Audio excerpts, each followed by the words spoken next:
One consciousness needs you. Consciousness, part 3. What happened?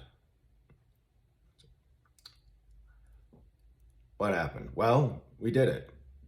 Consciousness succeeded in completely separating itself from its evolutionary roots. You want proof? I know. Otherwise, it's mere conjecture, right? So you're going to have to look into your own consciousness. Ultimately, this is the only place it can and therefore must be done. Proof. You object, saying that this is a cop-out. Why? Is it not true that no one can convince anyone without their consent?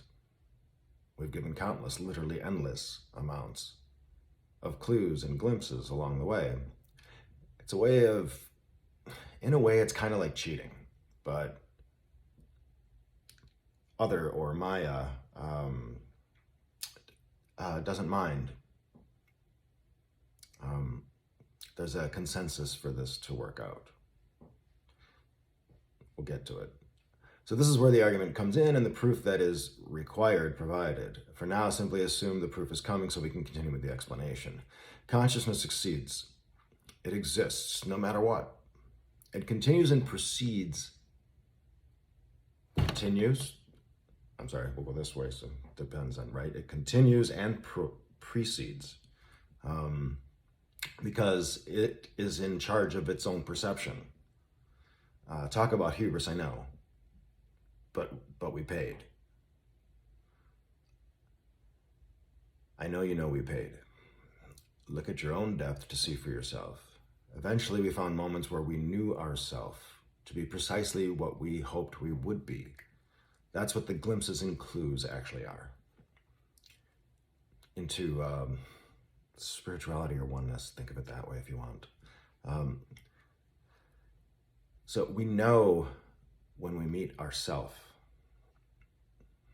Is this like a God thing? Yes.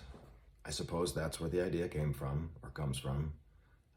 But it's not necessary for the explanation. Doesn't matter what word you use. And isn't that what you want, the explanation? So it will all make sense and will be worth it. Will it? Yeah, that's the argument I'm making.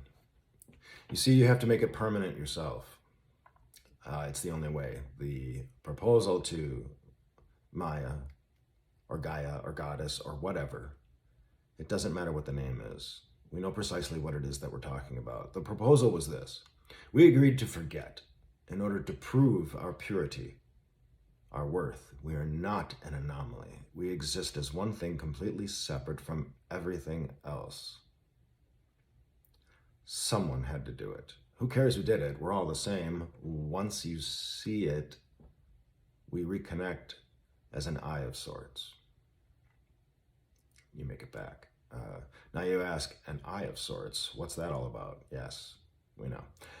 In order for it to be proven, you have to do it organically. We subjected ourselves to this proof. Therefore, you wake up, as it were, in and as Maya. You see yourself completely separate from everything else, including your own body. It's permanent, though. You are your own proof. Only you can do it. When you do it, you are free consciousness again. Why did we ever agree to this, you ask? Because we love Maya.